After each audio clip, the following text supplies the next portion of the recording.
气候峰会召开在即，日本如何在会上为其排放核污水入海自圆其说，引发各方关注。周一，韩国150多艘渔船结队游行，反对日本将核污水排入太平洋，场面壮观。而针对日本东京电力公司称拟最快于5月提交核污水排海开始前的详细进度计划，外交部发言人汪文斌周三表示，中方对此表示强烈不满和严重关切。日本政府这种行为不透明、不科学、不合法、不负责，也不道德，是冒天下之大不韪。汪文斌表示，中方对日方在未与国际社会，特别是周边国家充分协商的情况下，单方面推进福岛核事故污染水排海，表示强烈不满和严重关切。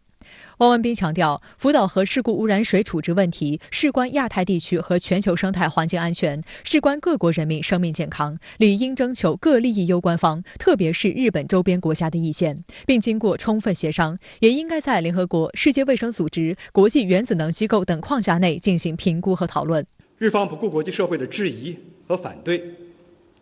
违背自身应当承担的国际责任，试图把核污水一排了之，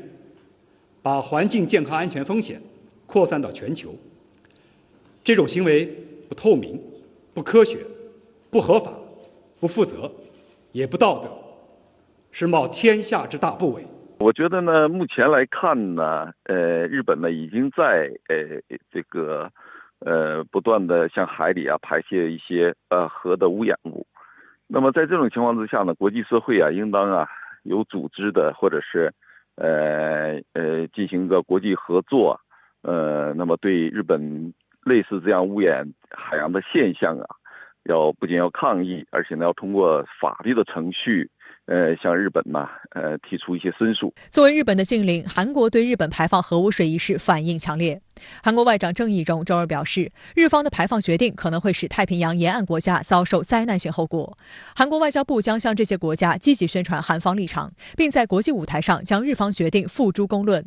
郑义溶还表示，目前只有美国对日方决定持积极态度。周一，韩国150多艘渔船结队游行，反对日本将核废水排入太平洋。从现场拍摄的图片来看，韩国渔船打开右鱼灯，挂着旗帜与横幅，依次排开行驶，场面十分壮观。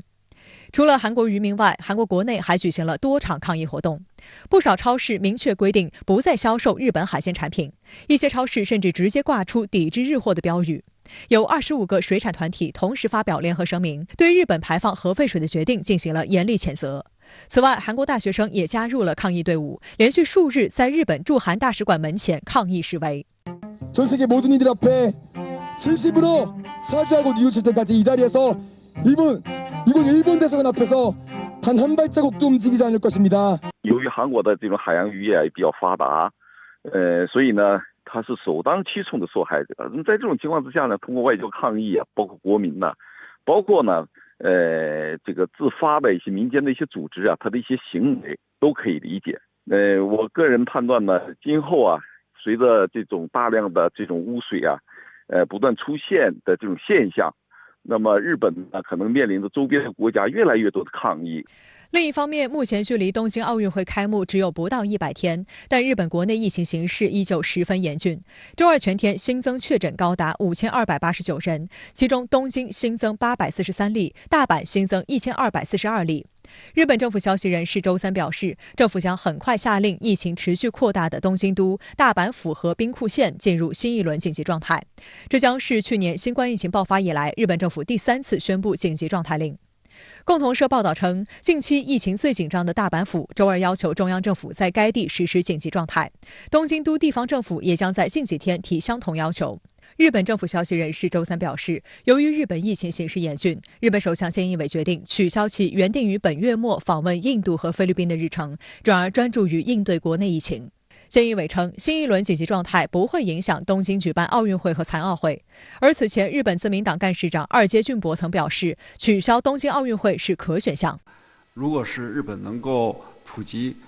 疫苗的话，可能一定程度能够阻碍这个感染的传播。但是我看这2天菅义伟在对日本媒体说，可能要到9月份才能够满足日本国内对疫苗的需求。那9月已经开完奥运会了，在这种情况下，日本我看有一个比较新的数字，就是80%的受访的观众或群众认为不应该再举行奥运会了。那么很有可能日本政府也会重视这个数字。